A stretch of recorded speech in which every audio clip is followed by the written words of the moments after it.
Do you know the story of Orpheus and Eurydice? Orpheus fell in love with a beautiful oak nymph named Eurydice. She was the light of the ancient forests, and to him she was the only thing that mattered in the mortal world. But the fates are jealous of perfect things. On the very day they were wed, a viper lay hidden in the tall grass. With one swift strike to her ankle, the poison took her. Orpheus watched the life fade from his wife's eyes before the sun even set.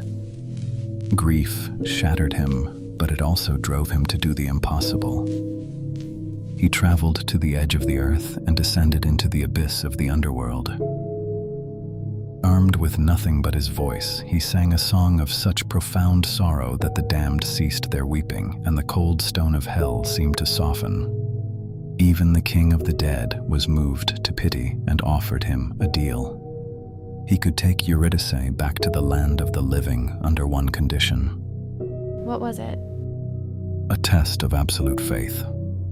Orpheus must walk the steep, treacherous path back to the surface, and Eurydice would follow in his footsteps. But he could not look back. If he turned to look at her face before they both reached the sunlight, she would be bound to the underworld forever. He agreed, turned his back to the throne of bone, and began the long climb. The ascent was a torturous passage through absolute darkness. He listened for her. He strained to hear the rustle of her dress or the soft tread of her feet on the stone. But spirits have no weight, and the dead make no sound. The silence stretched for hours, pressing against his mind. Doubt began to poison him. Was she really there, or had the gods tricked him? The crushing quiet felt like a physical weight trying to snap his neck, begging him to just cast a single glance over his shoulder. But the madness was too heavy. The suffocating dark gnawed at his resolve until it shattered. He stopped, his heart pounded in his chest as the agonizing doubt finally consumed him. He had to know.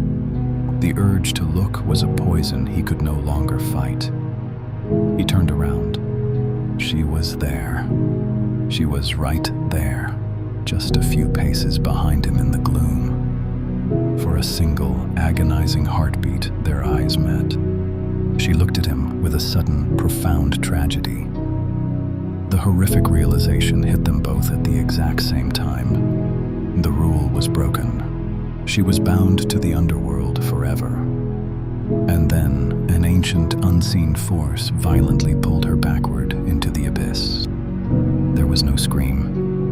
Only the faint, rushing echo of her soul being swallowed back into the earth, faster than a falling stone. Orpheus was left standing in the pitch black, utterly alone, entirely broken by his own hand. It is a devastating failure, but remember this. An Orpheus who possessed the cold, rational restraint to walk out of that tunnel without checking on the woman he loved is an Orpheus who never would have descended into hell to save her in the first place. The obsessive, all-consuming love that ultimately doomed her was the only thing that ever gave her a chance. The underworld is vast, and there are countless other tragedies buried in the dark. If you survived this journey down with us, leave an offering, a like to appease the fates, subscribe to Whispers so you do not lose your way in the shadows, and tell me down in the comments, which doomed soul from the ancient world should we summon next? Until then, keep your eyes forward